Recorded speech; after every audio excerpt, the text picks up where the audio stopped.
दोस्तों, अभी पिछले एपिसोड में हमने अपनी कहानी पूरी करी है दुगड्डा के आदमखोर बाघ की, जो नरभक्षी हो गया था और जिसने 13 जनवरी 1977 से लेकर 28 मार्च 1978 तक 15 लोगों को तो मार दिया था और करीब 13 लोगों को बुरी तरह से घायल कर दिया था। इस कुख्यात और खूंखार आदमखोर ने गढ़वाल में जो आतंक का वो कहते हैं ना साम्राज्य स्थापित किया था, उसे वहाँ के निवासी कभी भूल नहीं सकते दोस्तों। हालांकि इस बात को गोली नहीं मारी गई थी, लेकिन ये जिंदा पकड़ लिया गया था और याद होगा आपको, लखनऊ चिड़ियाघर भेज दिया गया था, जहाँ 18 साल की आयु होने पर इसने अपने प्राण छोड़ दिए थे। याद होगा, मैंने बताया था पिछली कहानी में। कहाँ तो जब ये 12 वर्ष का था उस टाइम में, तो इसे जान से मारने के लिए तमाम प्रयास किए जा रहे थे। जब ये आदमखोर हो गया था, कितनी कोशिशें की गई थी इसको जान से मारने की, कितने बार गोली चलाई गई थी, लेकिन चिड़ियाघर में जब ये लाया गया तो पता चला कि इसके लीवर में कोई बीमारी है जो जानलेवा है। तो अब उल्टा चिड़ियाघर का प्रशासन, जो एडमिनिस्ट्रेशन था, जो डॉक्टर्स की टीम थी, वो इससे बचाने की कोशिश में लगे हुए थे कि भैया ये किसी तरह से बच जाए, ये मरे ना। और वो अपनी कोशिशों में कामयाब भी हुए और ये गुलदार बाघ अपनी जो औसत उम्र होती है 15-16 साल, उससे ज़्यादा ही जिया, यानी कि 18 साल की आयु पूरी करके इसने अपना शरीर छोड़ा। अमूमन तो जंगल में एक गुलदार की आयु 15 से 16 वर्ष की ही होती है, इससे ज़्यादा नहीं होती है। तो क्या दुगड्डा के आदमखोर को पकड़ने के बाद उत्तराखंड में कोई और बाघ आदमखोर नहीं बने? बने यार, बिल्कुल बने, बन रहे हैं, लगातार बन रहे हैं, अभी भी कहीं ना कहीं एक्टिव होगा। तो चलिए चलते हैं और जानते हैं कुछ और आदमखोर गुलदारों के विषय में, जो उत्तराखंड की पवित्र देवभूमि पर समय समय पर आदमखोर बन गए। उनमें से कुछ तो परिस्थितिवश और कुछ जानबूझकर आदमखोर बने। दोस्तों, 30 दिसंबर 1977 का दिन वो दिन था जिस दिन गढ़वाल और कुमाऊं में 3 गुलदार एक साथ नरभक्षी हो गए और 3 इंसानों को उन्होंने मार डाला। अब उन घटनाओं के विषय में कुछ हल्का फुल्का मोटा मोटा गाइड, मतलब संक्षिप्त में मैं आपको बताता हूँ, सुनिए आप। पहली घटना गांव, ये फैगुल नाम का गांव था जो मखलोगी पट्टी में था, जिला टेहरी, वहाँ घटी। हुआ यूँ कि शाम के करीब 5:30 बजे फूलदेई नाम की एक महिला अपने घर के पास के खेतों में घास वगैरह काट रही थी कि अचानक नरभक्षी बाघ ने उस पर हमला कर दिया और उसे मार डाला, ले गया, खा गया। फूलदेई एक विडो थी, एक विधवा महिला थी, बड़े अभाव में, बड़ी कठिनाई में अपना और किसी तरह से अपने 4 बच्चों का, जिसमें उदय सिंह जिसकी उम्र मात्र 15 साल थी, यानी सबसे बड़ा लड़का जो था वो 15 साल का था, धन्नो 13 साल, सुषमा 11 साल और 9 साल का शीशपाल, बड़ी मुश्किल से इनको पाल पोस रही थी। लेकिन कुछ ही क्षणों में नरभक्षी बाघ ने फूलदेई को मार दिया और उसके बच्चों को अनाथ कर दिया। अब बच्चों के सर से जो पिता का साया था वो तो पहले ही उठ चुका था, काफ़ी समय पहले, और नरभक्षी ने माँ को भी छीन लिया। अब ऐसा कोई नहीं था जो इन बच्चों की देखभाल कर सके, इनकी लालन पालन की जिम्मेवारी ले सके, कोई था ही नहीं ऐसा। तो यार बाघ है यार, क्या कर सकते, मौत जिसकी आई हो क्या करे। फैगुल के आसपास के क्षेत्र में 1997 में नरभक्षी बाघ ने 5 इंसानों को मौत के घाट उतार दिया था। दूसरी घटना ये माला बदलपुर पट्टी, ये भी पौड़ी गढ़वाल जिले में है, उसमें नगधार गांव की है। गांव के एक निवासी दाताराम जी की 10 साल की बेटी ममता, वो गोधूली के समय गांव के नज़दीकी जो खलिहान वगैरह होते हैं उनमें अपने एक साथी के साथ खेल रही थी। अचानक ममता ने देखा कि एक बाघ ने उसके साथी, जो नरेंद्र उसका नाम था, उसके ऊपर छलांग लगा दी है। अब जब उसे देखा कि नरेंद्र को ले जा रहा है तो ममता ने जो है शोर मचाना शुरू कर दिया। अब शोर सुन के गाँव वालों ने तो सुना, लेकिन इधर बाघ को भी गुस्सा आ गया। बाघ को गुस्सा आया तो बाघ ने नरेंद्र को तो छोड़ दिया, लेकिन ममता को पकड़ लिया और उसे उठाकर जंगल की ओर चल पड़ा। बच्ची भयानक दर्द से छटपटा रही थी और चिल्ला रही थी। अब ममता की चीख पुकार ने बताया ना गांव वालों तक भी पहुंच रही थी। तो गांव के जो लोग थे वो लोग सब दौड़ के आए और ममता को ढूंढने के लिए उसी दिशा की ओर चल पड़े जिस दिशा में बाघ गया था। दोस्तों, आधी रात से भी ज़्यादा का समय हो गया। पूरे आसपास का जंगल छान मारा लोगों ने, बहुत तलाशा, लेकिन ममता नहीं मिली। अब सब वापस आ गए। फिर दूसरे दिन सुबह दोबारा तलाश करने के लिए गांव वाले निकले तो गांव से लगभग 1.5 किलोमीटर दूर ममता के शरीर के कुछ अवशेष पड़े हुए मिले। ममता को नरभक्षी पूरा खा गया था यार। उसकी हड्डियां वड्डियां, कुछ कपड़े वपड़े ऐसी कुछ पड़े हुए मिले वहाँ पे, पूरा खा गया था। तीसरी घटना पिथौरागढ़ जिले में बड़ावे गांव की है। बड़ावे क्षेत्र के दुर्गापुर तोक में करीब शाम का 7 बजे के आसपास का टाइम था। यहाँ के एक निवासी श्री मोहन राम जी, उनका 7 साल का बेटा अपने घर के आंगन से जो है घर के अंदर की ओर जा रहा था, अपने बरामदे से घर के अंदर की ओर जा रहा था और वहीं पे एक बाघ जो है घात लगाए हुए बैठा हुआ था। जैसे उसने उसको अंदर जाते हुए देखा, उसने उसके ऊपर आक्रमण कर दिया और उठा के ले गया, जान से मार दिया, खा गया। 2.5 महीने के अंदर इस क्षेत्र में ये तीसरी घटना थी जो किसी ये एक्टिव मैन ईटर द्वारा की गई थी। इस पिथौरागढ़ वाली बात पर जनवरी 1997 से लेकर जुलाई 1997 तक नरभक्षी बाघों ने पौड़ी, टेहरी, नैनीताल, पिथौरागढ़ और अल्मोड़ा जिलों में 26 इंसानों को मार डाला था मात्र 2-3 महीने में। अकेले पौड़ी जिले में सन 1994 से लेकर सन 1997 तक नरभक्षी बाघों ने 118 इंसानों को मारा और 83 लोगों को घायल कर दिया था। ऐसी हालत में जीते उत्तराखंड के लोग। कुछ उदाहरण ऐसे भी हैं जिनमें बाघों द्वारा इंसान पर जो हमले हुए, अटैक हुए, वो अकस्मात हो गए। वो नहीं होने थे लेकिन हो गए। जैसे 1997 25 दिसंबर की एक सुबह रुद्रप्रयाग जिले के सोनी गांव में की घटना है। वहाँ के एक 50 वर्षीय एक व्यक्ति थे, दयाल सिंह जी। वो अपनी बकरियों को चराने के लिए जंगल में गए।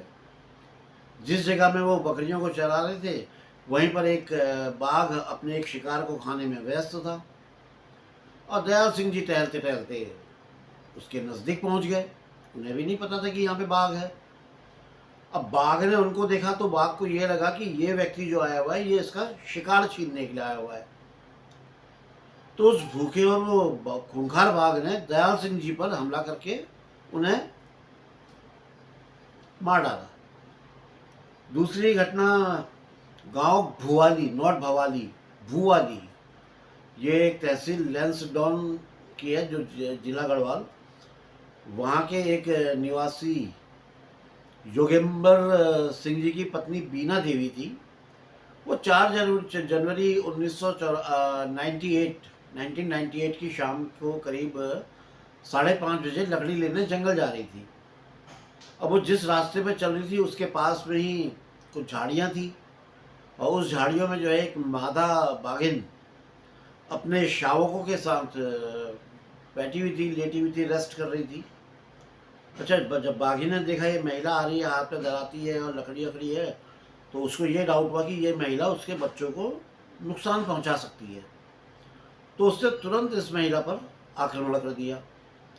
बीना देवी ने किसी तरह से इस बाघिन के आक्रमण से अपने आप को बचाया और बचा के दर्द से चीखते चिल्लाते हुए गांव तक तो वापस लौट गई, पहुंच गई गांव।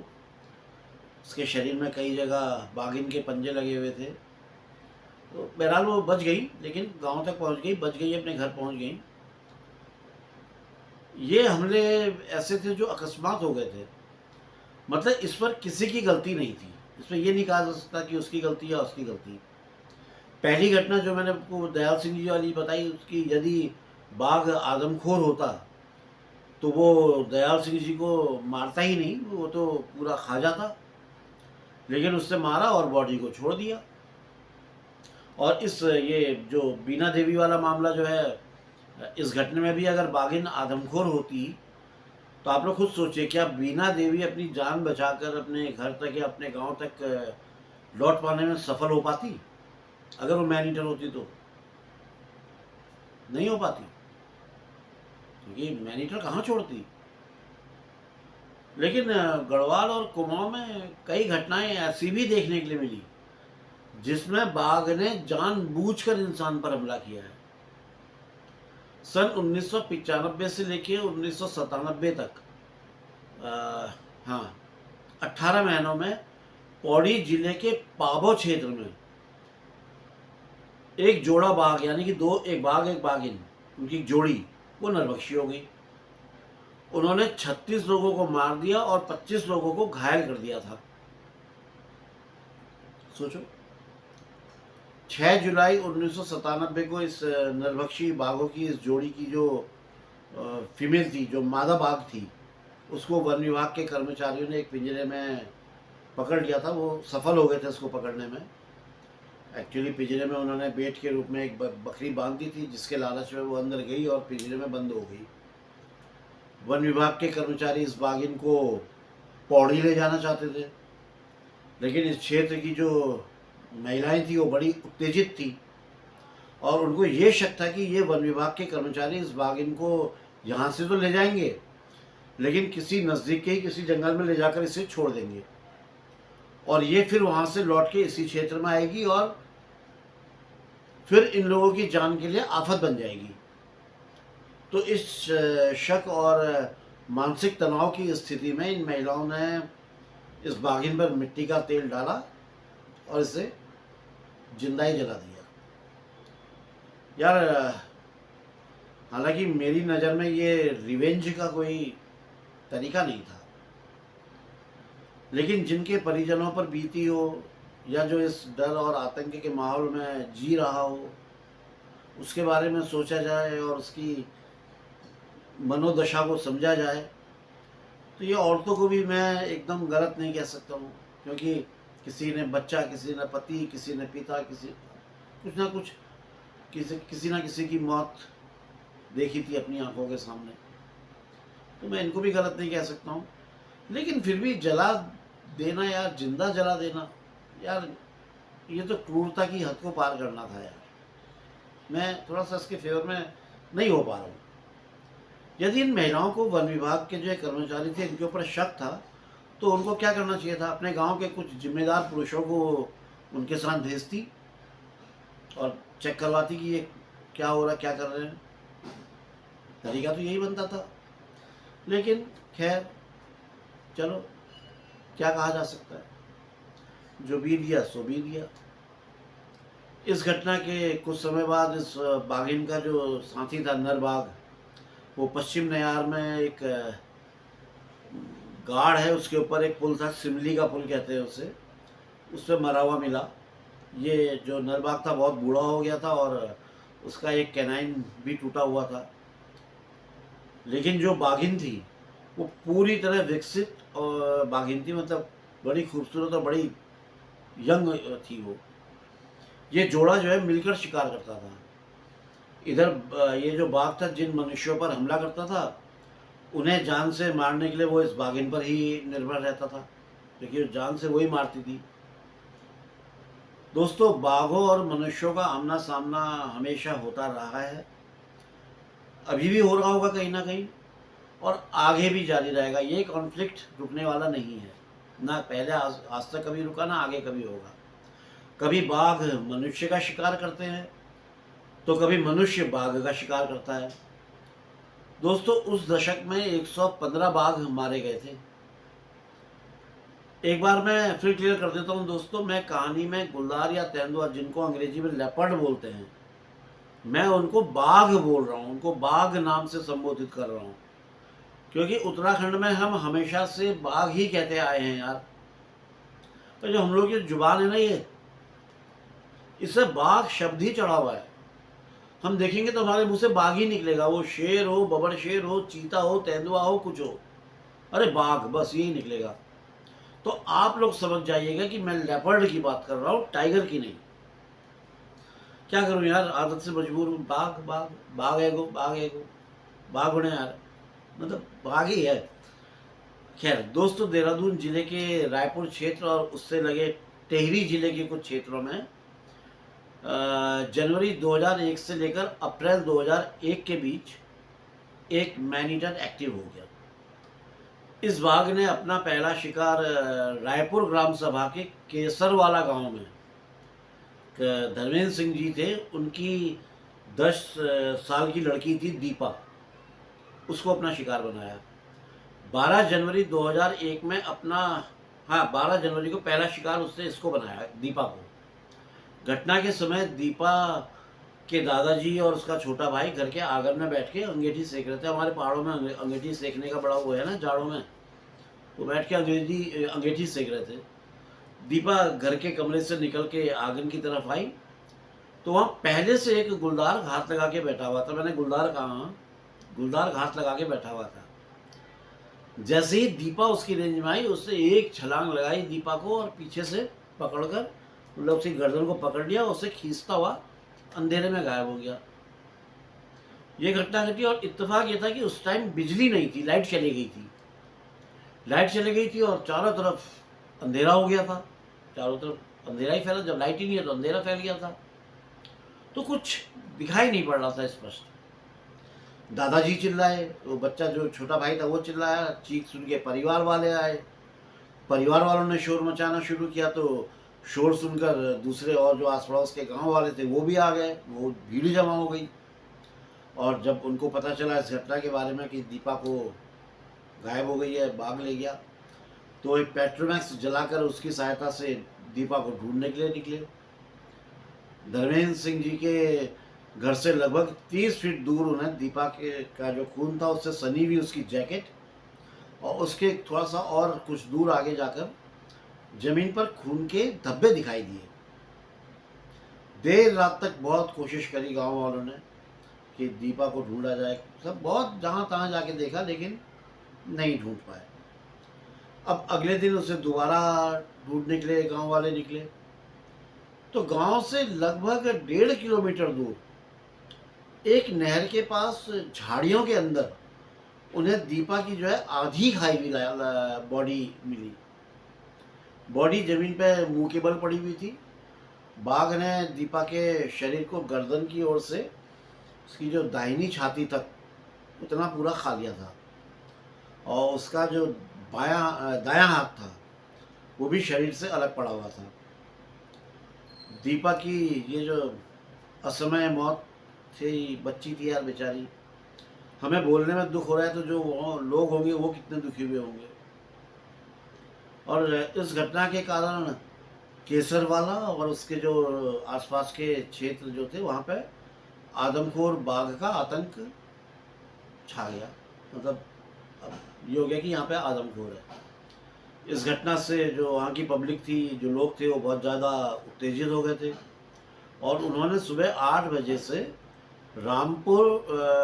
रायपुर माल देवता सड़क पर जाम लगा दिया, ट्रैफिक जाम कर दिया। सारा ट्रैफिक जाम हो गया और दोनों तरफ गाड़ियों की लाइनें लग गई। जब ट्रैफिक जाम है तो लाइनें लगी नहीं थी।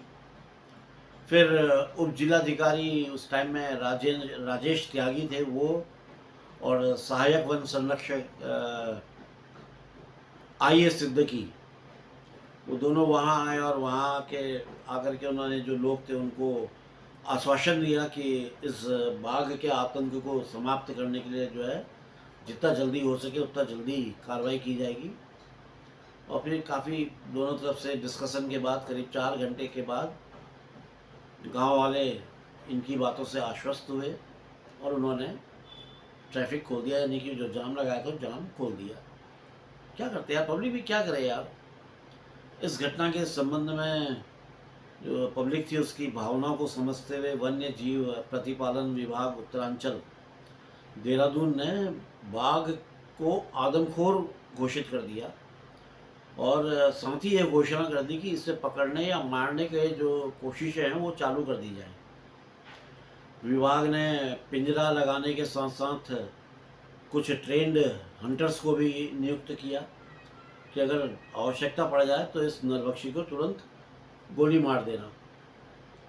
तो अपनी तरफ से फॉरेस्ट ने विभाग ने भी तैयारी कर ली।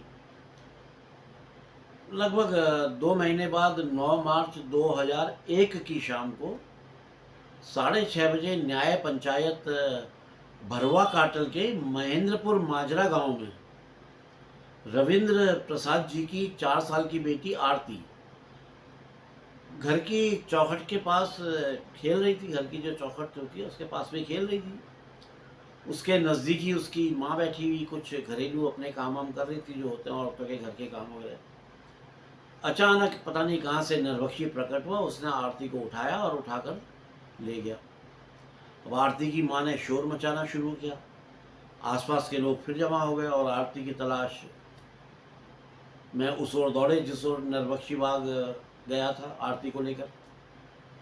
सारी रात दोस्तों आरती को ढूंढा गया लेकिन वो नहीं मिली। फिर दूसरे दिन 8 बजे के आसपास गांव से लगभग 1 किलोमीटर दूर आरती का अध खाया शव, यानी कि आधा खाया हुआ शव झाड़ियों में पड़ा हुआ मिला। अब वन विभाग वालों ने आरती के परिवार वालों से रिक्वेस्ट करी कि आप लोग इस बच्ची को शव को जो है अभी ऐसे ही रहने दें, क्योंकि इसे खाने के लिए बाघ दोबारा आएगा और बाघ की आदत होती है कि वो अपने शिकार पर दोबारा लौटता है। और अगर आप लोग अपनी इस बच्ची को यहीं पर रहने देंगे तो वो अपने शिकारियों को यहाँ तैनात कर देंगे और जैसे ही बाघ आएगा तो वो शिकारी जो है बाघ को गोली मार देंगे और जिससे नरभक्षी मारा जाएगा और कई निर्दोष बच्चों की और लोगों की जान जाने से बच जाएगी। अगर आप लोग थोड़ा सा इतनी मेहरबानी अगर अपने बच्ची के प्रति अगर थोड़ा मतलब बॉडी से हेल्प करवा सकें। आरती के परिवार वाले इस बात को मान गए। बच्ची तो मरी गई थी, क्या करना था, उसका अंतिम संस्कार ही होना था। तो उन्होंने कहा ठीक है 1 दिन के बाद कर लेंगे। तो उन्होंने बच्ची का शव जो है वन विभाग के हवाले कर दिया। वन विभाग ने भी अपने कुछ शिकारी आरती की शव के आसपास अलग अलग जगहों पर बैठा दिए। तो ऐसे ऐसे बैठा दिए कि वो आरती जो है हर एक की नज़र पर रहे। अब शुरू हुआ इंतज़ार। पहले शाम ढली, फिर रात हुई, फिर आधी रात हो गई, फिर सवेरा भी हो गया। और जब सवेरा होने पर, उजाला होने पर जब अंजलि के शरीर को देखा गया तो उसके शरीर का बचा हुआ पैर भी गायब था। यार सोचो कितना चालाक और कितना हिम्मती गुलदार रहा होगा वो, जो आधी रात में इतने शिकारियों के बीच में से उनको चकमा दे करके आता है, अंजलि के शव के पास पहुंचता है और उसमें से उसके पाँव को उठाता है और चला जाता है। जैसे वन विभाग के शिकारियों से बोल रहा हो कि बेटा तुम चाहे कितना गहरा पैरा लगा लो, तुम कुछ कर लो, अगर मैंने इसे खाना है तो मैं इसे खाकर ही रहूँगा। बल्कि एक तरह से कहा जाए तो इस आदमखोर ने वन विभाग के शिकारियों का जो चैलेंज था इसे स्वीकार कर लिया कि आऊँगा और खाऊँगा, और चैलेंज स्वीकार के जीत भी गया। मतलब हंसने की बात नहीं, लेकिन उसकी चालाकी सोच रहा हूँ ना मैं। और जब ये बात गांव वालों को पता चली कि शिकारियों के रहते हुए भी आदमखोर आया और बच्ची के पैर को उठाकर चला गया, तो अब आप लोग बेहतर समझ सकते हैं कि गांव वाले कितने उत्तेजित हुए होंगे, उनकी क्या पोजीशन हुई होगी, क्या हालत हुई होगी, आप लोग खुद समझ सकते हैं। आप लोगों के सामने ऐसा हो जाए तो आप लोग क्या करेंगे। सबसे पहले तो उन्होंने वन विभाग के रेंज कार्यालय में जाके जम के तोड़फोड़ करी, जितना तोड़फोड़ कर सकते थे। और जो कर्मचारी थे उनका घेराव कर दिया। फिर रायपुर चौराहे पे जो है जाम लगा दिया। बहुत ही विषम स्थिति पैदा हो गई थी। अब इस बात की सूचना जब प्रशासन को मिली तो उप जिलाधिकारी विनोद कुमार रतूड़ी जी, प्रभागीय वन अधिकारी गंभीर सिंह जी और सहायक वन संरक्षक वही IK सिद्दीकी जी, ये तीनों लोग यहाँ आए। इन लोगों को देखकर गांव वालों ने इनसे बात करी और बोला कि भाई ये जो बाघ की शिकार, ये जो आरती है, इसके परिवार वालों को मुआवजा दिया जाए।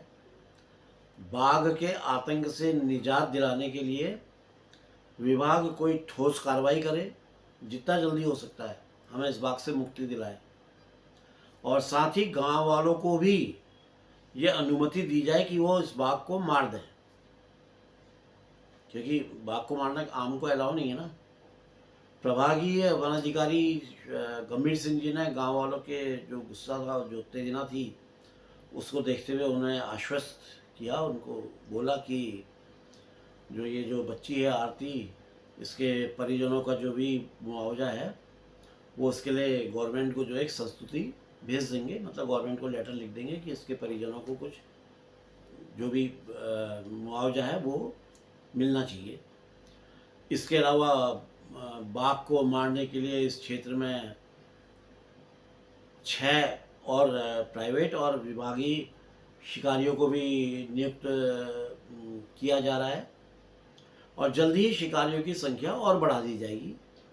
उन्होंने यह आश्वासन भी दिया कि आत्मरक्षा में यदि आप में से कोई भी व्यक्ति बाघ को मार देता है तो हम उसके विरुद्ध कोई कार्रवाई नहीं करेंगे। और जब सब ये बातें गांव वालों की इनका लोगों ने स्वीकार कर ली तो गांव वालों ने भी जान हटाकर, अब ये जो जाम लगा रखा था, ट्रैफिक जाम किया हुआ था, वो जाम हटा दिया और रास्ता खोल दिया। वो भी आश्वस्त हो गए कि हाँ अब ये लोग करेंगे। 9 अप्रैल 2001 की रात को 9:30 बजे माल देवता और केसरवाला के बीच एक गांव है खैरी मान सिंह, यहाँ में एक 9 साल की बच्ची आरती पुंडीर, इस बच्ची का नाम भी आरती ही था, आरती पुंडीर, अपने नाना बलवीर सिंह जी के साथ फ्रेश होने के लिए घर के आंगन में आई। शाम का टाइम था। तभी घर के किनारे एक अंधेरी सी जगह में घात लगाए हुए आदमखोर बैठा हुआ था। उसने जो है आरती पर हमला कर दिया और उसे दबोचकर खेतों की ओर दौड़ गया। अब बलवीर सिंह जी वो भी पहले तो एकदम से चौंक गए और उसके बाद फिर शोर मचाते हुए आदमखोर के पीछे दौड़ गए। उनके शोर को सुनकर के गांव के और लोग भी शोर मचाते हुए आदमखोर के पीछे पीछे दौड़ने लगे। आदमखोर कुछ देर तक तो बच्ची को लेकर दौड़ता रहा। फिर उसने उस बच्चे के शरीर को एक जगह पर नीचे रखा और एक खेत की मेड़ पे चढ़ के खड़ा हो गया। लो खड़ा हूँ, क्या करोगे मेरा? अब पहले तो गांव वाले सकपका गए, यार अब क्या करें, तो सामने खड़ा हो गया, ये तो अटैक भी कर सकता है किसी को भी, और वाकई में नरभक्षी अटैक कर देता है। तो गांव वालों ने तुरंत जो है आग वाग जलाई और पटाखे वगैरह बम जो होते हैं ना दिवाली वाले, ये फोड़ने लगे। अब आग और पटाखों से थोड़ा सा डर के घबरा के आदमखोर वहाँ से भाग गया। बाघ ने आरती को जो है गर्दन की ओर से पकड़ा था और इस वजह से उसके पीछे की ओर के जो बाल थे वो उखड़ गए थे और गर्दन पर दांतों के गहरे निशान थे जिनसे खून निकल रहा था। जमीन पर घसीट के ले जाए जाने के कारण उसके शरीर पर जगह जगह खरोंचें लग गई थी जिनसे खून रिस रहा था। होता ही यार घसीट के ले जाने में। तो दूसरे दिन घटना की सूचना पाकर वन्य जीव प्रतिपालक AK शर्मा और सहायक वन संरक्षक IS सिद्दीकी जी घटनास्थल पर पहुंचे। यहाँ पर इन्होंने एक पारदर्शी कागज पर बाघ के पंजों के निशान लिए, फिर उनका स्टडी किया। तो इन दोनों जो ये अफसर से, इन दोनों अधिकारियों के अनुसार ये जो निशान थे, जो इन्होंने निशान उठाए थे, ये केसरवाला और महेंद्रपुर गांव में जो दीपा और आरती को मारने वाला जो आदमखोर बाघ था उसके पंजों से मेल खा रहे थे। मतलब वही पंजे के निशान थे जो वहाँ थे। और इससे ये भी पता चल गया कि ये जो है एक मेल लेपर्ड है, नर गुलदार है, बाघिन नहीं है, बाघ है। दोस्तों इसके बाद और क्या क्या हुआ, उत्तराखंड के किन इलाकों में कब कौन सा बाघ सक्रिय रहे, मतलब कब कब कहाँ कहाँ पे कौन कौन से बाघ सक्रिय रहे, ये सब मैं आपको अगले भाग में बताऊंगा। यार कमर में बहुत दर्द हो रहा है आज। तब तक बने रहिए उत्तरांचल डायरीज के साथ।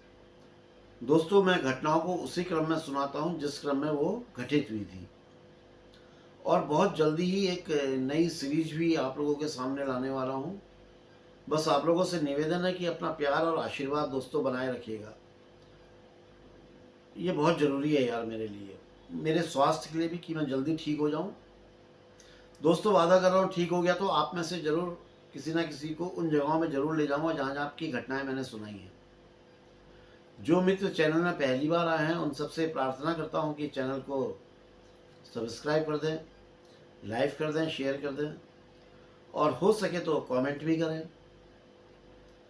साथ ही दोस्तों आप लोगों से एक यार विनती है, ये मेरी ज़रूरत है कि अगर आप लोगों के गांव या घरों के आसपास या आपके क्षेत्र में या आपकी नॉलेज में कभी भी कोई बाघ आदमखोर हुआ हो तो आप लोग उसके बारे में मुझे ज़रूर बताइएगा।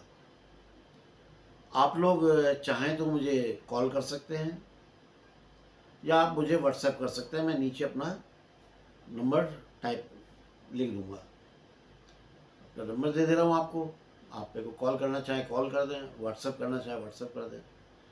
बस यही कहना है कि अगर आप लोगों के पास किसी भी आदमखोर की जानकारी हो तो मेरे साथ ज़रूर शेयर करिएगा। मैं उसे उत्तरांचल डायरीज़ के माध्यम से और लोगों तक पहुंचाने की कोशिश करूंगा। और वैसे आप लोग चाहें तो घटना को कमेंट में भी लिख के बता सकते हैं कि फलाने गांव में उस सर ने, फलाने गांव में उस क्षेत्र में, कितना भी लिखेंगे तो बाकी फिर मैं पता लगा लूँगा, ढूंढ लूँगा, उससे मेरा काम चल जाएगा। अभी कई शिकारियों ने कई बाघों को मारा है, उन शिकारियों से भी कोशिश कर रहा हूँ कांटेक्ट करने की। तो मैं, हो सकता है कि उनके साथ भी कभी लाइव आऊँ और आप लोगों के प्रश्नों के जवाब दूँ। चल ये बात अभी तो देखिए आगे क्या होता है। आप लोग का प्यार और मोहब्बत, आशीर्वाद, ये सब चाहिए है। तो दोस्तों यार अभी तो चलता हूँ यार, जल्दी मिलता हूँ आप लोगों को ये बताने के लिए कि फिर क्या हुआ, फिर क्या हुआ। तो दोस्तों जय बद्री विशाल, जय उत्तराखंड, जय जय जय, जय माँ भारती।